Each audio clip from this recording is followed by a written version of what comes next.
Hey guys, today I'm looking at Super Smash Brothers for the N64, the original. Wow, I know a lot of people would know the Smash Brothers series for the other games in the titles, but this is really where it all began. And then this was my first Smash Brothers game. This was my first Smash Brothers experience, and definitely one of my favorite games on the N64. And it was so interesting being at the outset of this series and seeing where it started and the tone and style for this kind of game. It's so interesting to see how Nintendo had this idea of putting all of its classic characters into this giant brawler kind of game, and now it's become such a huge success that everyone wants to copy it, from Multiverses to some other game I forgot. So how does the game work? Well, basically, it's a 2D kind of 2.5D brawler where you have a team of people, and basically you have 4 players at once, all on screen, and the screen just, adjusts for how many players. So it's not like a traditional 2D fighting game, even though it is technically a fighting game. It doesn't treat itself as such, not really. The other thing I like about this game right off the bat is, not only does it have a bunch of very cool, iconic Nintendo IPs, built into it, but another thing that really makes it stand out is honestly the sound effects of this game more than the other ones.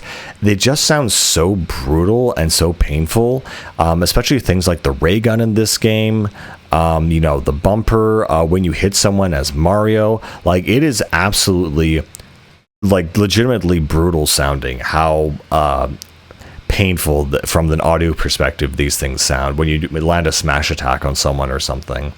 Speaking of which, the moveset for the general characters is definitely a lot less. They do have aerials, but they don't have any side B moves. It was strictly up B, neutral B, and down B. And it was very, very basic and very, very toned down. But I remember I was at a convention and they still had this game on, and playing it even after years later, it's still a lot of fun. It just has its own kind of style to it and its own kind of mechanics. It did have tilt attacks. That was basically part of the main tutorial from the main menu.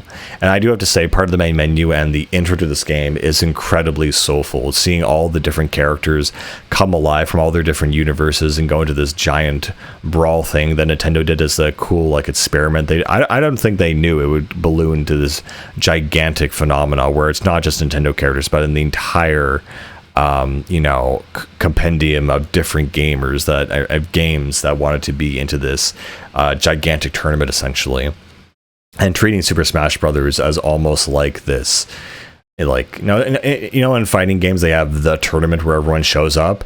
That is what Smash is. It's this simulation of all the greatest gamers or game franchises coming together and becoming this one thing or entity.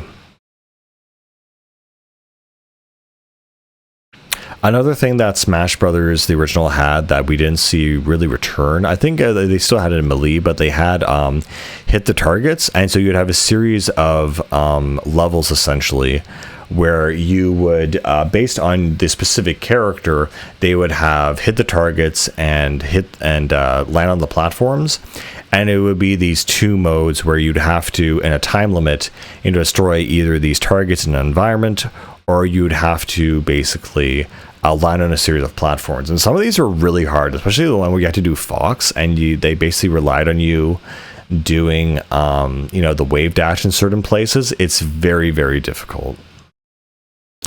However, you would have hit the targets and the platforms as you went through the arcade version of each character, and they more or less followed the same pathway. You'd have a team battle, usually a battle with Link, then the Yoshis, and then the team battle, and then a bunch of other things. So it was a lot of rinse and repeat. But in this version of the game, there are only maybe 12 or so characters. I think it's 6 on the top, 6 on the bottom, 4 of which are locked, and the basic 8 guys you start with are let's see, Mario, Donkey Kong, Link, Samus, Fox.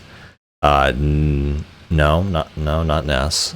I forgot the other one, but anyway, the amount of characters in this game as opposed to other Smash games, you can basically count almost on your hand, which is pretty ridiculous.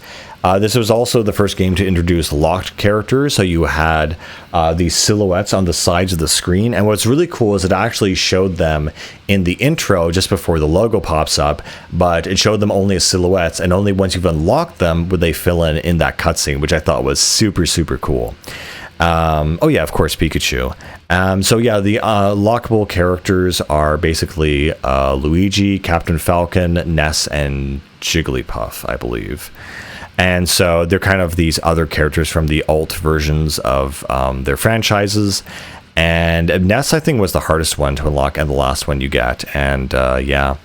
Also, each character had a stage more or less from their franchise. A bunch of items also from their franchise acted as, healing items, attack items, other things.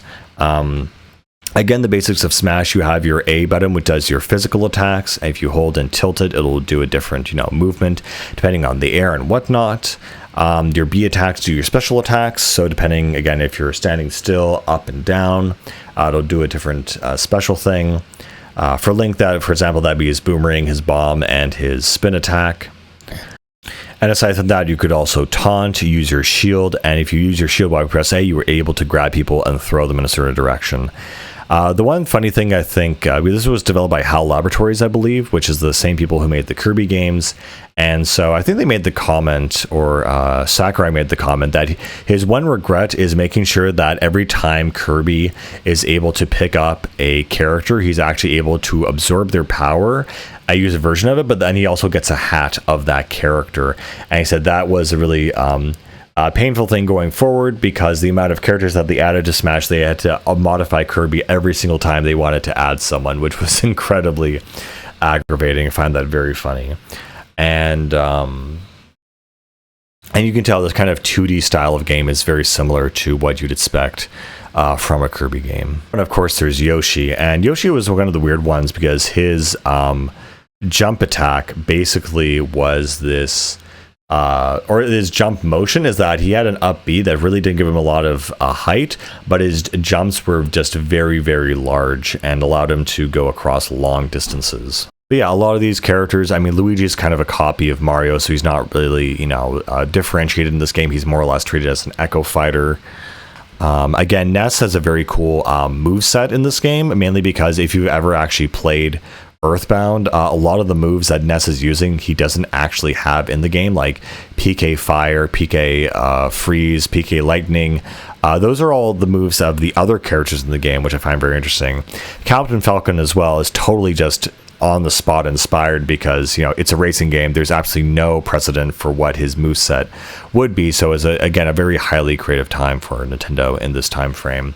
Probably my favorite item in this game is probably the ray gun, the beam sword, which is, again, just sounds absolutely killer.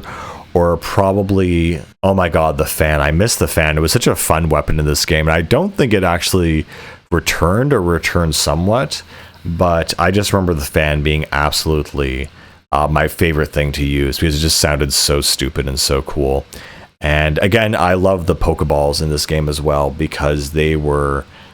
just really, you never knew what you're going to get, and you could always get a really powerful Pokemon on your side, which was a lot of fun. I think it's also important to mention that in this time, you did have Charizard and Blastoise, but they were completely basically assist trophies or Pokeballs and didn't do anything.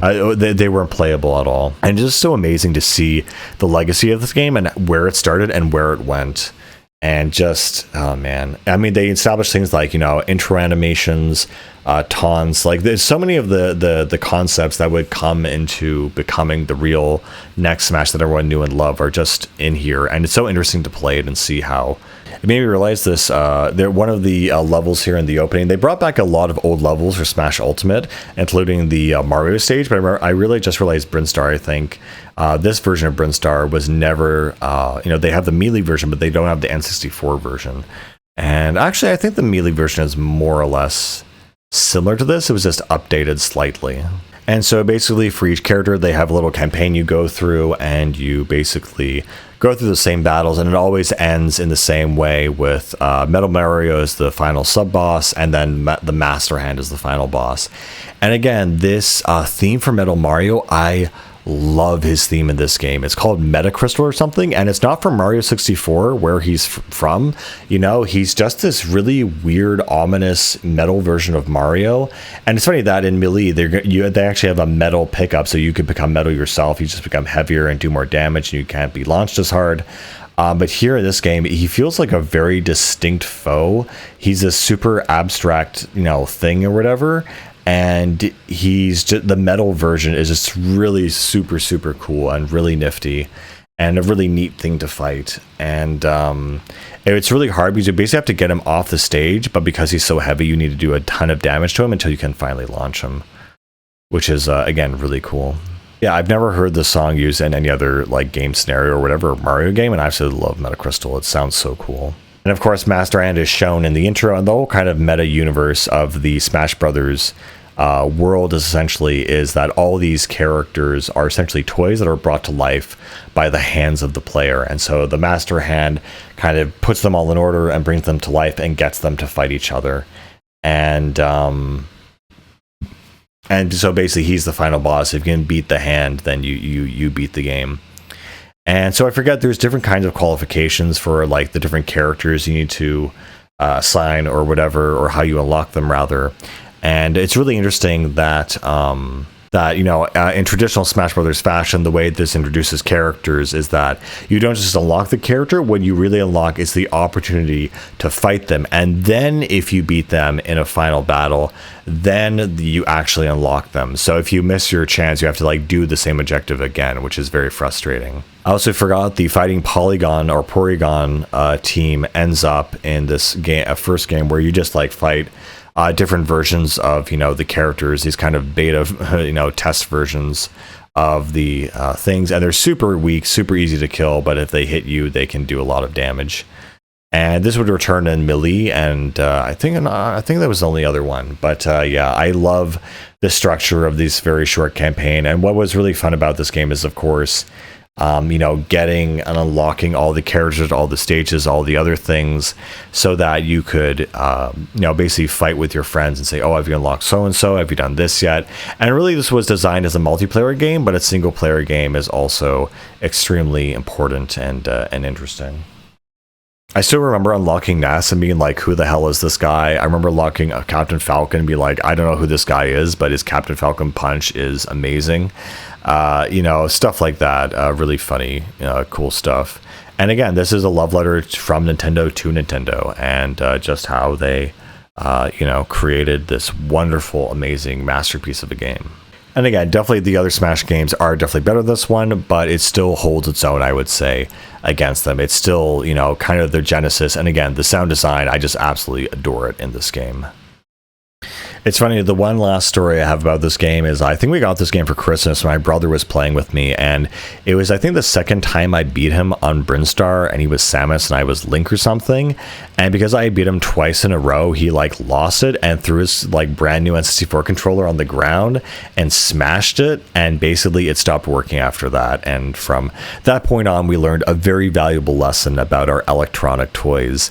But yeah, no, this is something that is, I don't know, it's Smash Brothers almost feels like the encapsulation of Nintendo in some ways. It is just so distinct and wholesome and powerful, and again, such a powerful, interesting mood in game, and it's just such a cherished IP amongst so many people.